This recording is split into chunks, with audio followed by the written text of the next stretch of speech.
Ladies and gentlemen, and younger people, welcome to the State Library of Victoria tonight, and I would say in the local Aboriginal language, Wominjeka, to the theatre, the Village Roadshow Theatre, for our discussion as part of the One Object, Many Stories discussion. My name's Bernard Callio. I'm the chair for tonight. I have been a Creative Fellow as part of the State Library's Creative Fellow program, and that was in 2013, and I and my collaborator, historian Alex McDermott, are still working on our comic book version of the story of Melbourne in the 1880s that we started here very happily. I would like to also, I suppose, credit. They are on their way, we understand. Yes. I'd also like to say that we have. Maybe I'll do this first. Other bit first. I'll acknowledge that we are meeting and talking and thinking and questioning tonight on Aboriginal country. This is Aboriginal land. It always has been, and it always will be. And I'd like to pay my respects to the elders of the Kulin Nation, past and present. And these people who are, these mystery guests who are turning up, I'd like to credit them too. They're people with a very special interest in the book we are discussing tonight. It's special because it's their book. They own it. It's part of their culture, part of their story. So I anticipate the arrival of Father Joseph Mackay, OFM, Ordo Fratrum Minorum, the Franciscan Friars, who is the guardian of St. Pascal's Friary in Box Hill, and any fellow friars that he brings with him.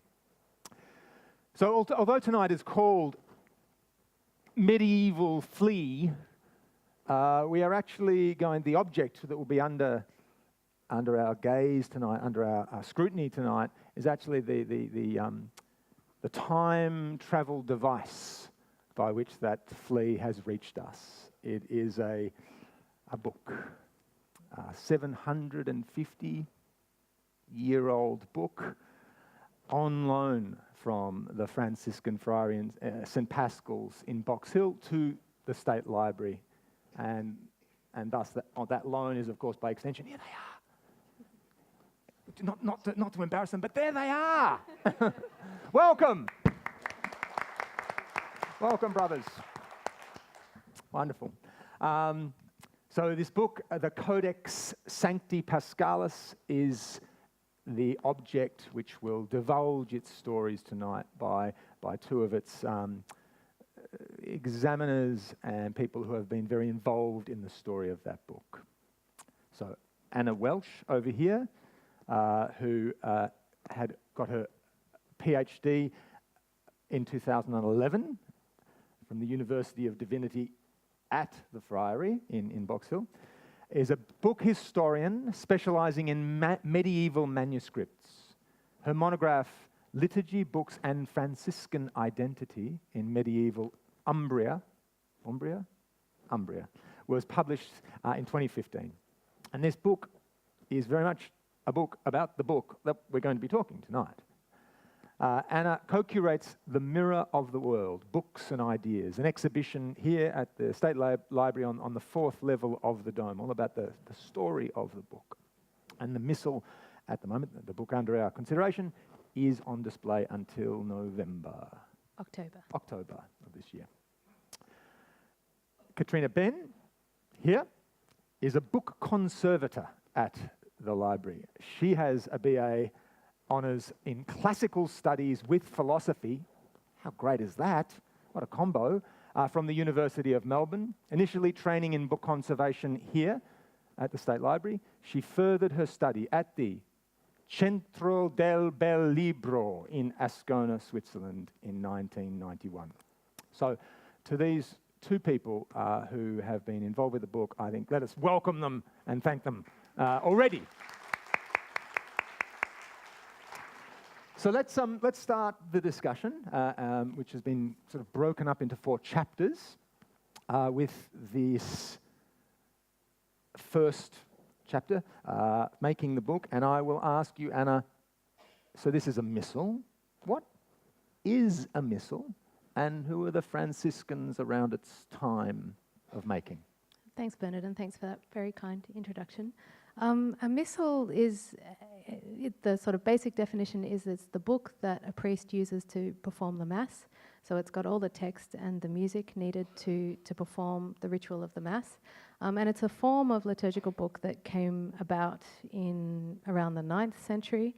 Before then, people needed lots of different books to say the Mass. You had one book with all the text in it, one with all the music, all different codexes were needed to perform that ritual. So you'd be reaching from one to the other on the... Yeah, that's right. And so the Missal is a kind of innovation to bring everything into one book, a kind of compilation book that lets you perform the Mass from just one text. And is this an early Missal, or has the Missal tradition been going a little while? It's been going for a couple of 100 years by the time this book is made. Okay. And this particular one is made, and I think we might have some images here. So this is the Missal that we're talking about and that you'll see afterwards. That's what it looks like today. Yep. And maybe the next slide, I think. This is an image that shows you, it's actually really difficult to find an image of, a medieval image of a priest performing the Missal using the Mass. And part of the reason for that is that the words are there almost as a prompt, in that the priest would know the text so well that they're not literally reading every single word from the book in front of them.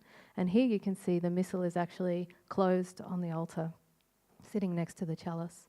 So it's there, but it's not being read from in a kind of literal way. So giving you confidence, sort of thing. Yeah, that's right. It's the presence there, it's there. Yeah, it's there to refer to, Yeah. and we'll be able to see that when we see some more images of this particular Franciscan Missal, the way that the text is really heavily abbreviated, and there are sort of little conventions that the scribe uses, little signs that show you when a word has been shortened to leave out some letters, because you don't need to write it out in full when you know it off by heart anyway. It's there really as a reminder. Prompt. Yeah.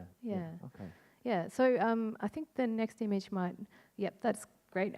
So the group of people who caused this book to be made and participated in making it were the Order of Friars Minor, and it's so lovely to have Joe and Jim here with us tonight. And I think that's a really good way of framing this conversation, is to say, as Bernard did, that this is a book that is not a museum object or an art object. It's very much part of a living tradition, a living culture. So the Order of Friars Minor were founded by Francis of Assisi, and this is an image of Francis in an allegory of marrying Lady Poverty. And it's a fresco that's from the Lower Basilica in San Francesco in Assisi, so the major church of the Franciscan Order. And that's Lady Poverty on the right. That's Lady Poverty on the right, and Christ in between, and Francis marrying poverty. And I chose that image because it really sums up what's at the heart of Franciscan charism and spirituality, is a dedication to humility and poverty and simplicity, and living a life that is as close as possible to the life of Christ and his apostles. So Francis was a person who went through a really intense religious conversion. He grew up as a rich young man in a merchant family in Assisi in the 12th century, and then he undergoes this massive change of heart, where the things that he used to love doing, drinking with his friends and running around with girls, he doesn't want to do anymore, and he changes his whole way of life and begins to dedicate himself to God and to live in a simple way in the countryside. And the sort of the great, it's not an irony, that's not the right word, but the kind of the beauty of what happens to Francis in a way is that he tries to live this very simple life outside the city, away from people, but it's a hugely attractive way of life. And so very quickly people begin to join him, and the world that he tried to leave behind almost comes with him. And he founds an order, in effect, by accident, in a way. And by the middle, so this is around 1209, that the people begin to join him and follow his way of life. And by the middle of the 13th century, there are 30,000 Franciscan friars. Sorry, how many? 30,000 around Europe. So it's a huge, they become a really intrinsic part of the church from that point onwards, and remain so today. And I have an image of St. Francis flocked by animals, a friend of the animals. Is that true? There's absolutely some truth to that. Right. Although, as a historian, I would unpick it in lots of complex and Yeah, boring he had ways that I won't. deers eating out of his won't- hand and sparrows landing on his head. Yeah, and- that's true. That's true. No, he's known as a figure who embraces the importance of creation and nature in his spirituality, and so that's a part of his dedication to a way of life that is as close as possible to God, and part of that is by enjoying the natural world and by treating it respectfully, which is a reason he's become a real figurehead of the environmental movement in the 20th century and beyond. Wonderful, wonderful.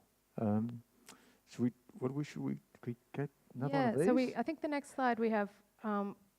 Just going to look a little bit about the process of making a manuscript, and Katrina's going to jump in at a certain point. So the physical side of this missal is it's a book made of vellum, which is an animal skin, and these images are medieval depictions of making the vellum. So you'd essentially have your animal skin, wash it, soak it in lime, and then that lime enables the hairs to be removed. The skin is then stretched, as you can see there, on a wooden frame, usually a much bigger frame than that, and scraped to remove all the flesh from the other side, and then dried on that frame, further scraped, pumiced, made into a beautiful smooth sheet. And then from that point, it's moved to the person who's going to write on it. And in this case, with our missal, I'm going to pretend this is a sheet of vellum. This missal is made from nearly 200 sheets, and each single sheet is folded once. And if you look at the missal, you'll notice there's a crease in its forage. And if we could flip to the next slide, next one, you can see there's a bit of a sort of some undulations along the forage, the long edge of the book, and that's a result of the spine running along horizontally along each sheet of vellum. The spine of the animal. The spine of the animal. Oh, the spine. Right, there's this. Yes. So Yes. Okay. this is made from nearly 200 animals. Which animals? Well, initially, it had been visually identified as being goat skin, and By a goat? No. Visual identification's a little problematic. You've kind of got to, look at a lot of skins and so on and so forth. A couple of years ago, there was a project started at the University of York where they looked at how do we actually analyse these skins without damaging them, because we don't want to do a DNA test and cut a piece off. And they came up with this brilliant technique of running an eraser, like the sort of eraser you'd use when you do your comics, Yes. and producing a couple of eraser crumbs. And the process of doing this would pick up 1 or 2 loose fibres from the skin. We'd then send that to the University of York, who would put it through a mass spectrometer, Yes. which would separate the proteins in the fibre and give us a really clear reading of what it was. And it turns out this is goat. It is goat. Ah, what a relief. It's goat. It's not Yeah, calf. yeah, Yeah. So, okay. technology is quite fascinating Yeah. way of kind of getting a deeper look at what things are made of. So that line there, that is the spine edge of the skin. The ripple that you see The going ripples. vertically down. Going down. Ah, is the okay. mark of the skin stretched over the spine of the animal. Okay. Wow. All right. And with the previous slide, Yes, you can we go can back to there? see those little spots. They're actually the pores where the hair follicles were attached to the skin.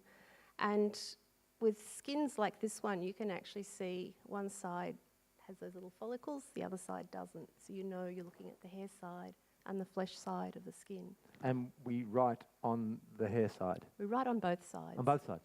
Yeah. Okay. Okay. One side better than the other, or? Well, they tended to assemble the leaves so that you'd have hair on hair and skin on skin, so that at least it looked kind of uniform. Yes. But I think the skin skin side's going to be a smoother surface, but you can't afford not to use both sides. Yeah. It's expensive to make. Takes a long time. Yeah. Okay, great. Vellum, all right. What's next here? Should we? Yeah, so I guess at this point, after the skins have been prepared in the way that Katrina was describing, Yes. then they're passed to the scribe to actually do the writing. Scribe or scribes? Often only one scribe per book, but it could be multiple. It would depends on the situation, really. And in liturgical books are a different category to other types of manuscripts in that they tend to be produced within monasteries or by the friars themselves. The scribes would be friars, and we have some good evidence of that in this particular missal. Whereas other books, if they were, say they were, romances, Grail literature, they could be produced by a commercial atelier or workshop that are beginning to spring up at exactly this time, really. The early 13th century is the beginnings of the publishing industry, as we know it. Books for sale, but this is not a book for sale. This is a book for use, that's right. Yeah, and so made within its community, with a scribe who was probably a friar, but actually with an illuminator, or several illuminators who were commercial in this case. So it's a kind of hybrid, an example of the way that monastics and friars would be working with commercial artists as well as with artists within their own orders. Okay, and is there? Do you know from like the handwriting? Have you done looked at that? Does it look like it's all from the one? It does in this case, but we can see at the end of the book there are additions that have been bound into it at a later point in the 14th century, and they're in different hands. So you can clearly see a difference in the age of the script and its style. But it does look like one uniform hand throughout the original manuscript. Wow. And what's the picture, the black and white image we've got there? I just chose that one because it's a famous and it's a lovely image of what it's like to work in a scribal workshop, which is not all fun and games, because you see down the bottom is the apprentice who's copying, he's practicing drawing decoration for the manuscript, and up above is his master who is angrily cursing the mouse who's stealing his cheese for his lunch. So it wasn't easy being a scribe. And it's sort of one of those career moments of who moved my cheese, sort of who's eating That's my one way of cheese. looking at it. And the other image I just chose because it's a really lovely example of the way in which medieval manuscripts are often really very playful books. And there's a sense of humour about the way that they're written. And in this case, you have an image of the scribe who's drawn, he's been painted into the manuscript, and he's actually writing his name out as the scribe within the manuscript. So it's pretty meta. Yeah. Yeah. Look, I mean, I hate to bring everything back to comics, but that reminds me of Sergio Aragonés in Mad magazine. Yeah, the marginals. He used to put those tiny little drawings around the edges of the... Yeah. Oh, well, this is the early origins of that practice. Of, humour in the margins. Yep. Life in the margins. Excellent, excellent. Okay, let's... Oh! What's this? Yeah, these are images that I found online. They're from a project that's occurring at Birkbeck College at the moment, and I just thought it was interesting to show this is ink being made, one particular recipe of ink, which is a really common ink, and it is the sort that was used in this missal, iron gall ink. And Katrina might want to say something about ink. Maybe not. No, that's fine. Well, we know it's iron gall ink. We had the... when we disbound this manuscript when it was under conservation, we had some analysis done to work out what the pigments were, and in fact the analysis confirmed it was iron gall ink. It showed presence of iron, different compositions throughout the manuscript, so perhaps they were using different recipes. But yeah, because you'd run out of, it's a long book. How many? I guess it how is. Many folios are there? I should know that off the top of my head, but it's around 400 folios. 100. Yeah, because it's actually, oddly, it's been paginated at a certain point, not here at the library. Yeah. So most manuscripts, when you look at them, have their folio number written, which is, so each folio has a recto and a verso, a front side and a back side. And those are the numbers that people working with manuscripts use to refer to it. So you'd say folio 37R and folio 37V for each side of the sheet. But in this manuscript, weirdly, it's been paginated, so it's always difficult to know how to refer to it because you want to go to folios, but the number written on it is a page number. So it's got about 800 pages. Yes. Yeah. Yeah. Okay. I just keep coming back to the idea that one person, one guy, one Franciscan, pretty much wrote out all the words. I think if you go forward, we have a nice, perfect, next one. This is a really close-up image, and I probably should have provided one that shows you how close it is, but hopefully you'll come upstairs and see the book afterwards. It shows you a prayer that's written at the very end of the last folio of the original part of the Missal. Oh, yes. Which is written by the scribe, and it's a prayer that goes back to the 4th century in the text, its structure, but it's been used here by the scribe as a way of sort of signing off on finishing the project of writing this book, and he talks about himself as an unworthy priest, which is one way that we know that it was not a commercial scribe who produced this manuscript. Yes, yes. But you can see it's big on the screen now, but when you see it in real life, it's almost impossible to read by the naked eye these days because there's damage to it, but it's a really tiny script. And so, yes, please do come up afterwards to the upper room, interestingly, and you can look at the actual book itself, but the writing at the top there is sort of in the usual size throughout the book. So you can see that this tiny writing here. Interesting, even the font size really expresses humility, doesn't it? So absolutely, yeah. And they are, medieval scribes are really good at using different font sizes to break up the look of a page as well, and use a slightly different script to indicate an instruction to a priest versus the text that you actually say aloud. So there's a lot of kind of visual decisions being made along the way by the scribe as he's copying out this text. Also, it gives voice. It seems to give voice to different areas of the text. Absolutely, and it is, this is a performative text at its heart. It's there to be spoken, not to be read silently. I just put that other image on the screen just to remind us all that women were scribes as well. Not in this case, not of this book, but there were women who were both authors and scribes working in the commercial book production industry. So. And in nunneries as well? Absolutely. Yeah. In the convents, in the nunneries, but also in the commercial industry, there were often husband and wife teams who were book producers. Okay, amazing. I mean, we sort of need to get onto using the book because otherwise we'll run out of... No, we've got to get to the flea. Yeah, I know. I'm very excited. Okay, so, but we should talk...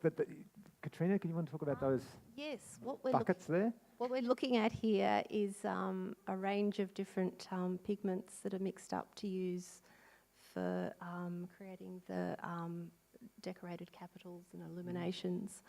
And I think if we try the next image, and the one after that, and the one after that, and the one after that, we had the good fortune to go to the National Gallery of Victoria and have their assistance in analysing the pigments in this missal. This is a picture of what we used. It's an X-ray fluorescence analysis scanner. This is actually analysing a different manuscript, but just to give you an idea of what it looks like. And it will give you the element if there are any minerals in the pigment, and from that you can then work out what the likely pigment was. So if we go back an image, the blue there that's used in our manuscript was azurite because it had copper in it, so we're quite sure it was azurite. It wasn't lapis lazuli. Yeah. And the red, which you can see in the text, had mercury in it, which means we know it was either vermilion, which was a manufactured pigment with mercury in it, or it was cinnabar, which is sort of similar chemical composition, but it's naturally found. So it's one of those two. Unfortunately, we couldn't get a result on the pinks and purples because they're most likely to be sort of dyes that don't have minerals in them. Okay. And obviously there's gold. There's also a little bit of silver. Gold as in gold? A gold leaf. Gold. Yeah, real gold? Real gold, yeah. Wow. Yeah. Okay. Excellent. Yeah, and these images, the few that we skipped over, which we should probably keep skipping over. Yeah, we should But they're keep just skipping. to give a sense of the fact that this book, part of studying a manuscript like this is trying to identify when it was made, where it was made, and the decorative style can be really important in helping you understand where it was made. Yes. And these images are, this decorative style is really distinctively from Perugia, the capital of Umbria. So if you go, I think, just quickly to the next one as we're Next moving one on? through. Yep. On from here? After that? No? No, it's gone. Doesn't matter. Doesn't matter. We'll stick on this guy. But Who's this guy? This is a man who is showing us what this book probably looked like when it was first made, or something very similar to this. This is a binding for a missal, and you can see the date of the painting is a little bit later. But the book itself is very similar to this missal, and the binding is quite characteristic of the binding that was used on missals in that period. Okay. And that's part of what informed Katrina's decision making when she was working on the new binding, which we'll get New to binding. There's a bit new later binding on. coming up. Yes. Okay, great. Yeah, should we go back to that picture? Yeah, sure. of, But speak quickly. I'll speak quickly, yes.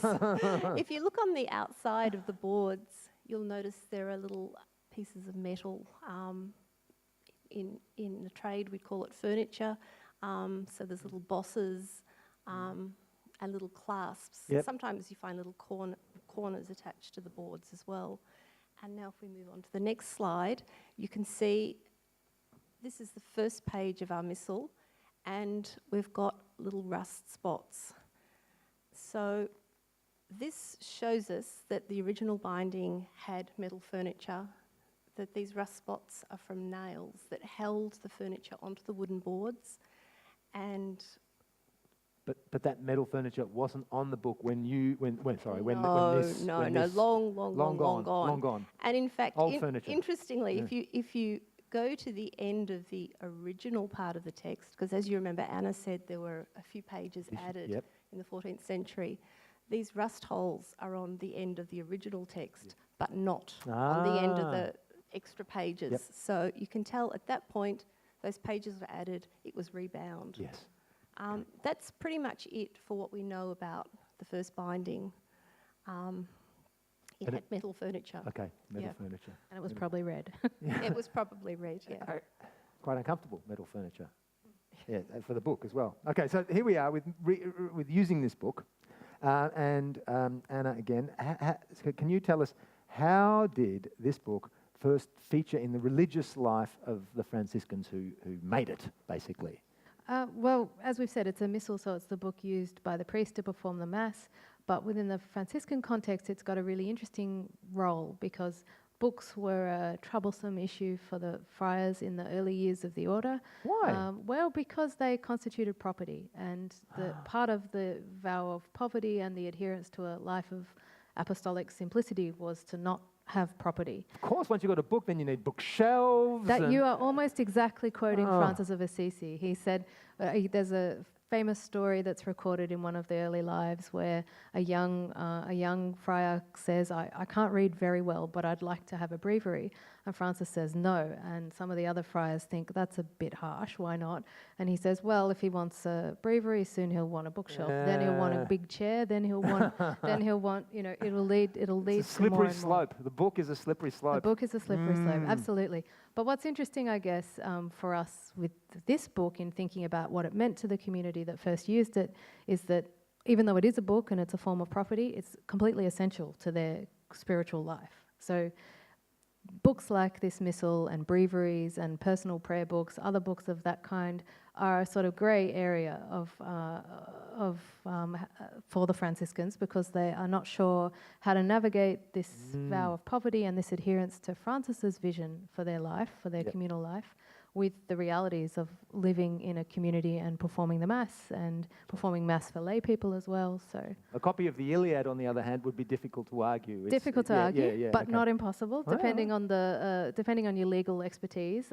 Sure. One of the most famous kind of Jim and Joe are laughing down there. One of the most famous kind of interventions into the Franciscan life came in 1230. So Francis dies in 1226.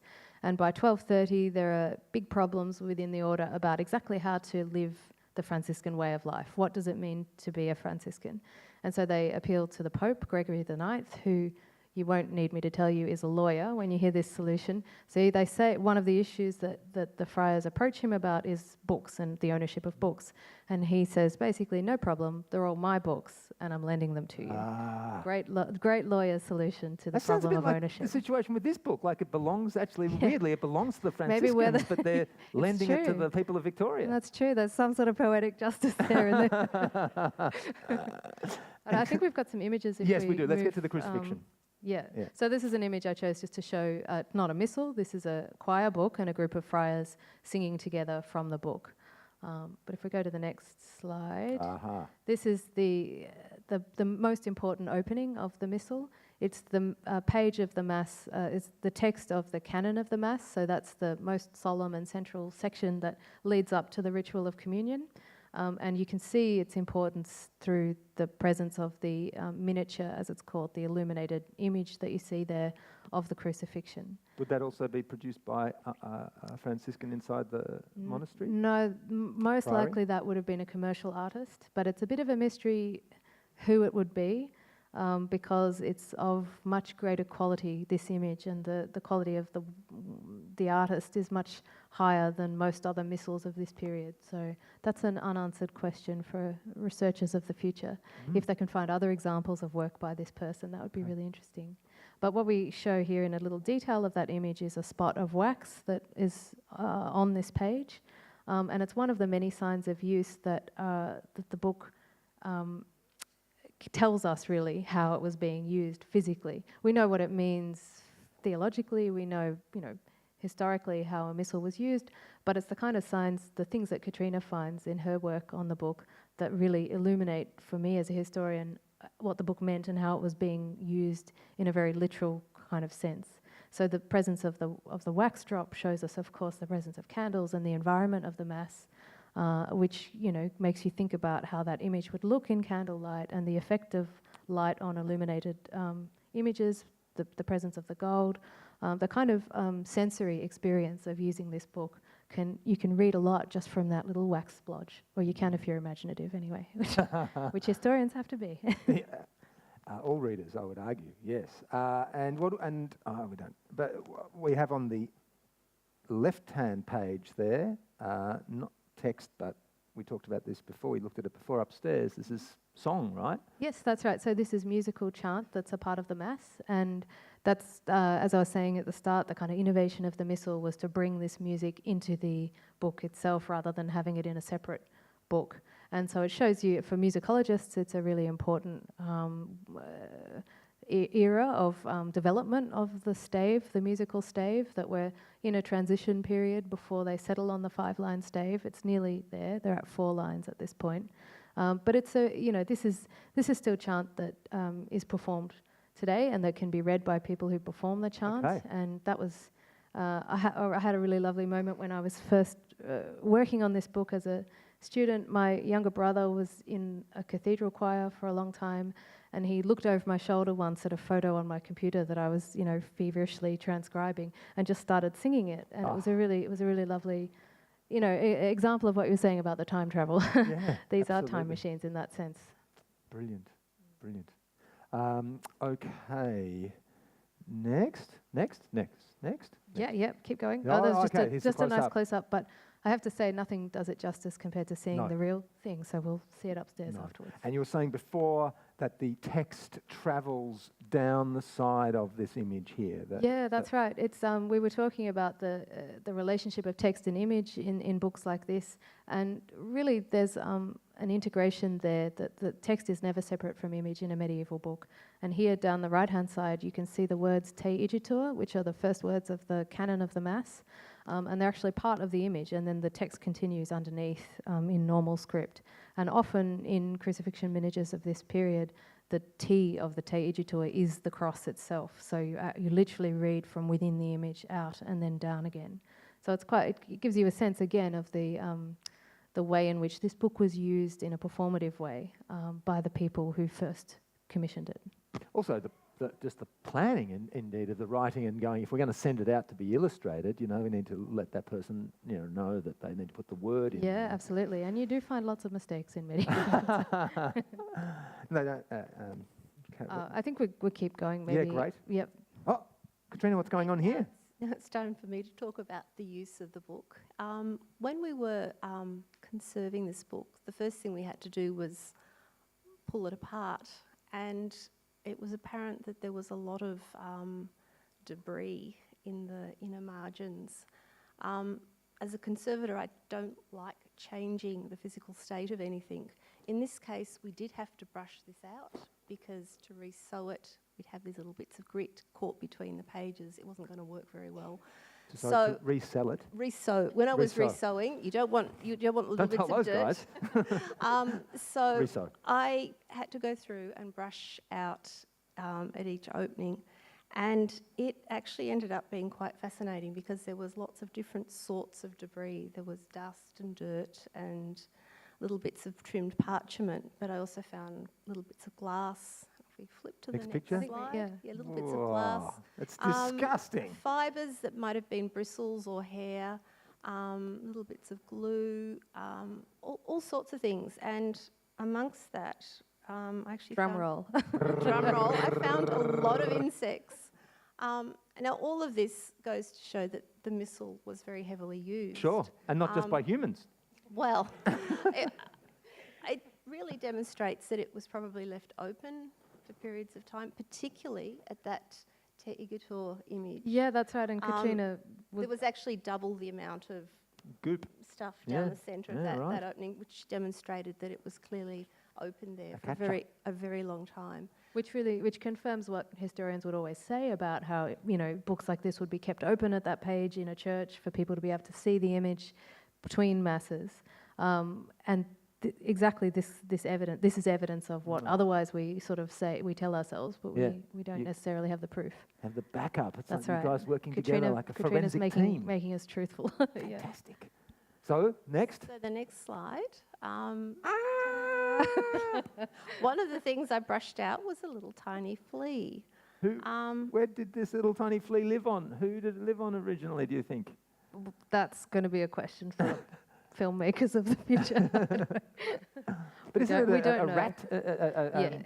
It's It's an a rat flea. oriental rat flea, and they were known to be the fleas that carried plague.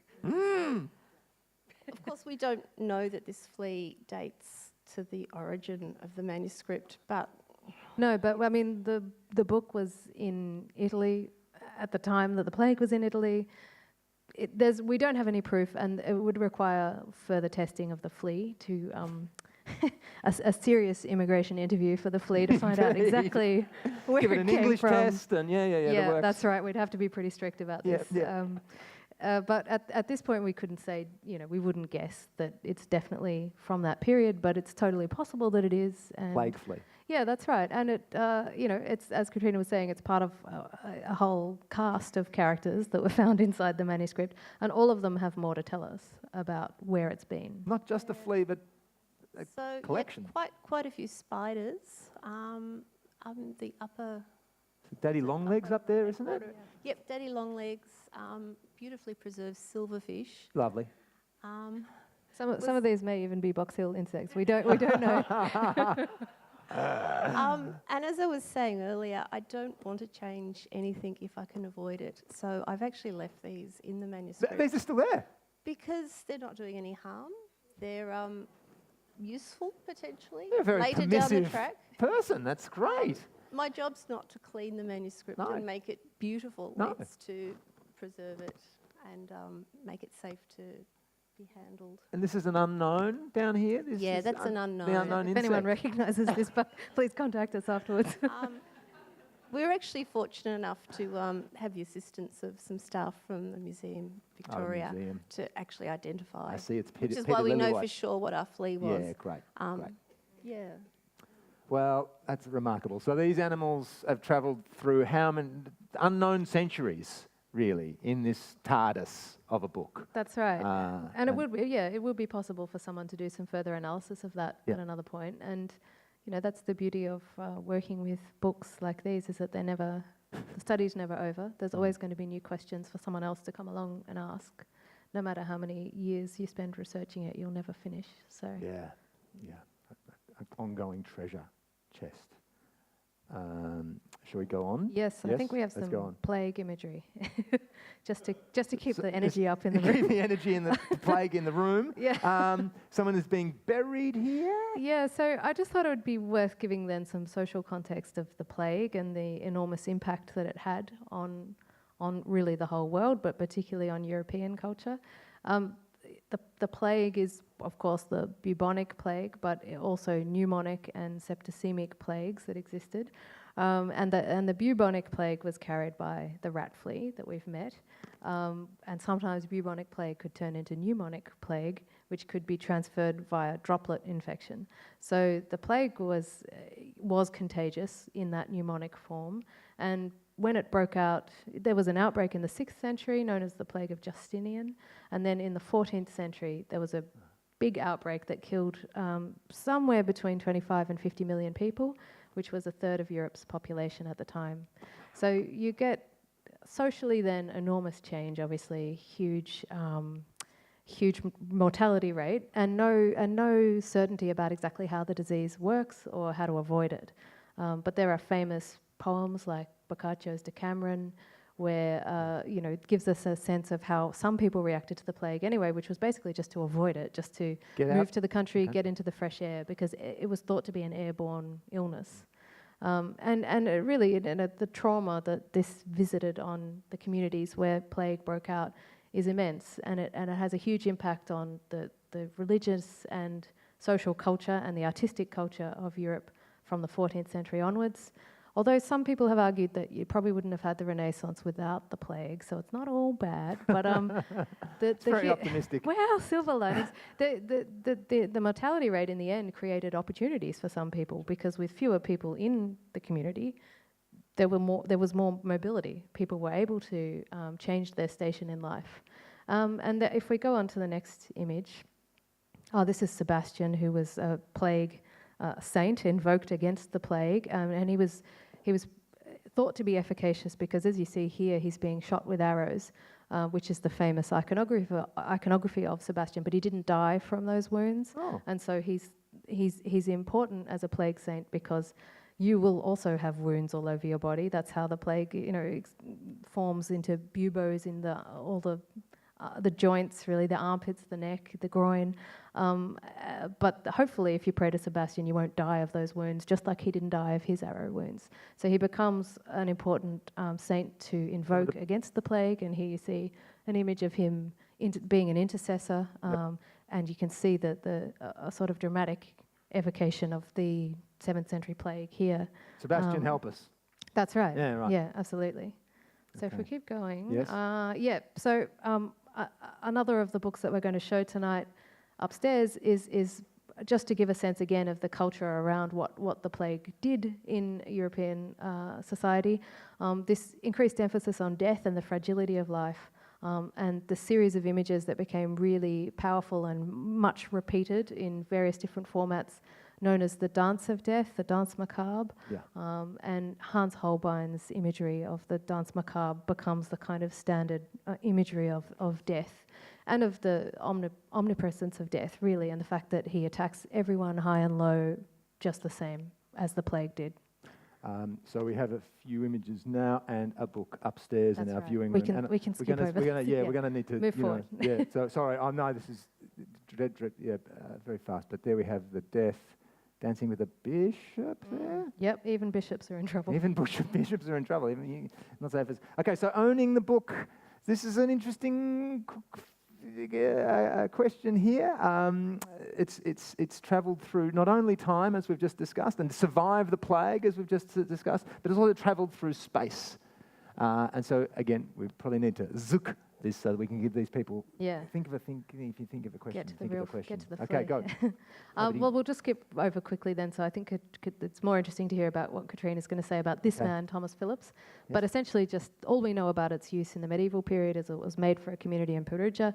It was used in that region probably for a few hundred years. So it survived the plague in Perugia? Well, it would have been, yes, it would have been in Umbria, yes. Okay. And then it turns up, really there's a blank in the historical record until 1798, when it turns up in a Roman bookseller's list and ultimately ends up in the library of this man, Thomas Phillips, who was a self-described velomaniac who was obsessed with Velomaniac? collecting books, collecting manuscripts. But if I hand over to Katrina, she'll be able to talk about the evidence around this period of the manuscript.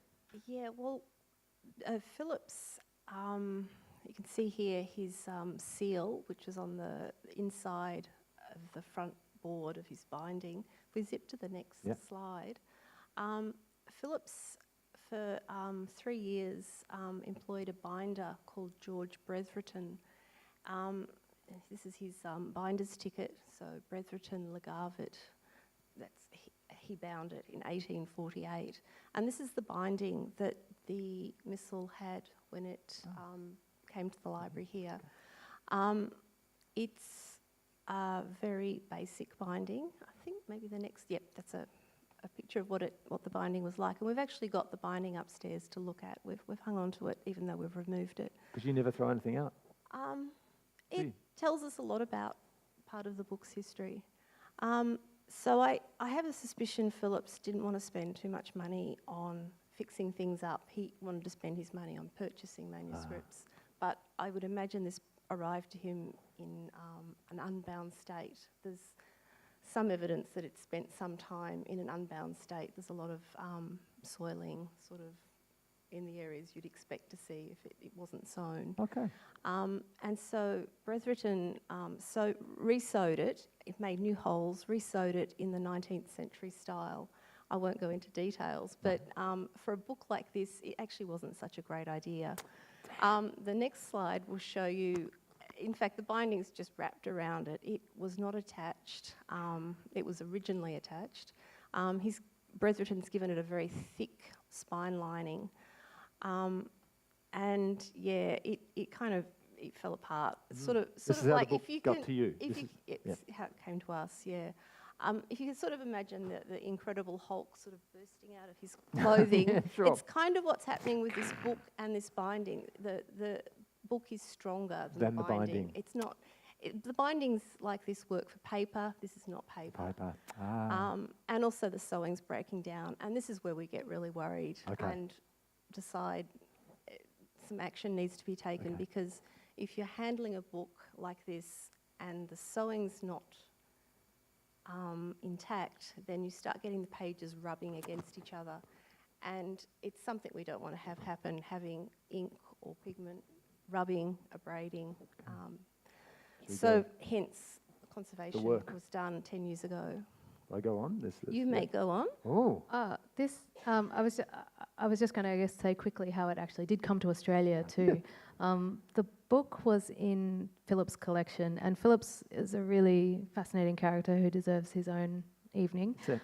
But he amassed 60,000 manuscripts in his lifetime, left very clear instructions that they were to be kept together as a library after his death. But he had also basically forced his family to move out of their mansion to make more room for books. So as soon as he died, they started selling the books. Slippery slope. That's right. And it took it took more than 100 years. The last sale of Philip's manuscripts was in 2006. So he died in 1872. That's how long it took to clear his library. I would say. All that time. That's right. So the book ended up in the stock of a London bookseller, W.H. Robinson, in the 40s. And in 1949, they decided to send out lots of Philip's manuscripts here to Australia with the hope that a rich citizen would buy the books for the State Library.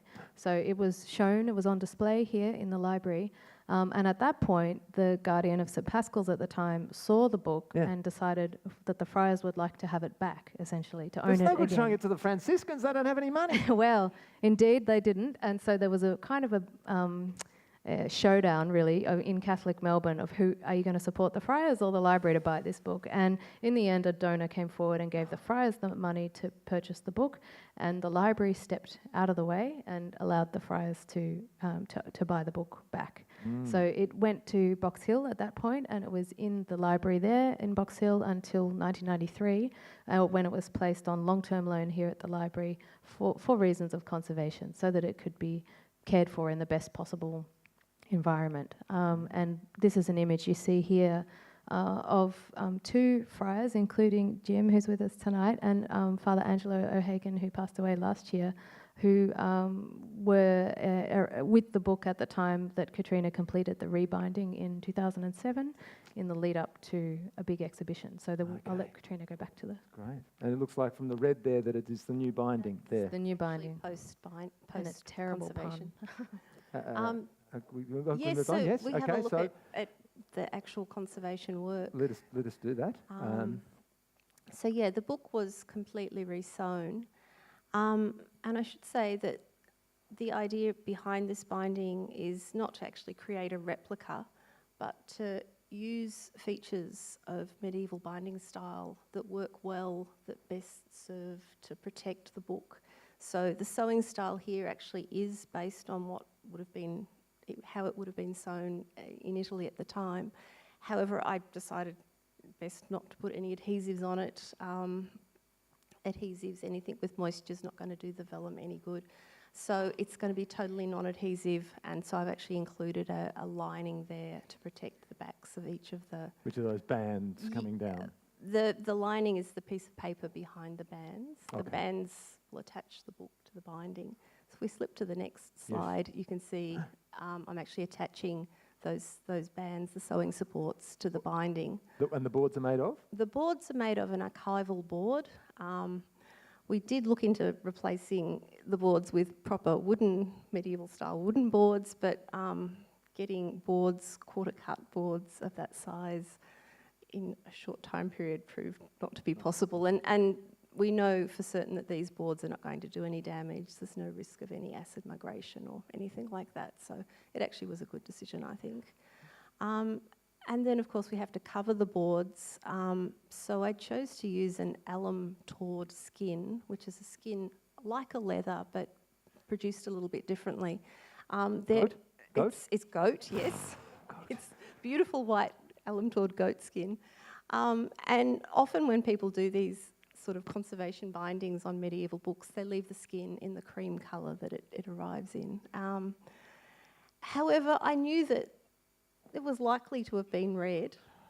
And coincidentally, we had a visit from a specialist in medieval pigments, a conservator by the name of Cheryl Porter, and she talked about medieval dyeing practice, and we had a bit of a play, and I just thought, look, I'm going to make it red. So we've used a wood known as Brazil wood, and I soaked and gently simmered it for a long time. And the slide there shows the first coat, which was actually quite hair-raising because it didn't come out red, it came out sort of yellowy orange. But then it slowly changed colour as the aluminium in the skin worked as a mordant and changed the colour to that beautiful orangey red. So it took 10 coats to build the colour up to that intensity that I wanted. Okay. And all the time, the clock is ticking because you need to get it ready for the exhibition, is that right? Yes, Yeah, great. Yes. Great. So here the skin's on the binding, and I'm doing the corners. Go on. What else to say there? And there it is. there's the finished binding. So you can see the sewing yes. hidden behind the leather, and the lovely red from Brazil wood, which was a pigment. A dye that was used at the time. Yeah. Remarkable. And yeah, the binding is sort of totally reversible, so you can just cut a few things and it's Out it goes. It's Pops free. out. If anyone wants to do something different later on, it's easy. It's easy. not harmed. Okay. Congratulations. Yeah. Thank you. Shall we? That's. Yeah, yep. Oh, there we go. This is. Oh, that's okay. We That's were okay? just showing some images of it Yeah, on cool. display within exhibitions, Yeah, but I okay. think we can... Oh my gosh! What have I done? Will I be able to do this? I think we should think of a question, ladies and gentlemen. Can you think of a question for Anna or for Katrina about the book? Yeah, thank you very much. That's what we wanted, yeah? I think so. It hasn't come back. No. Oh, it hasn't come back? No. Anyway. There's a question down. Yes? Does the book include... Hey, wait a minute. 700-year-old microphone. Does the book include funeral and wedding services, or is it just the pure standard mass services? It doesn't have. No, it does. Hang on, let me think of the best way. Yes, it does have the text that you would use to perform those masses. Yes, but it doesn't have it. It's not written out as a whole mass. The way the book works is a bit. You have to flick backwards and forwards to different sections to kind of construct the mass that you need. But the prayers are there for those masses, yeah, and for burials and all the major sacraments of life. Yeah. There's other questions in here in the centre. Oh yes.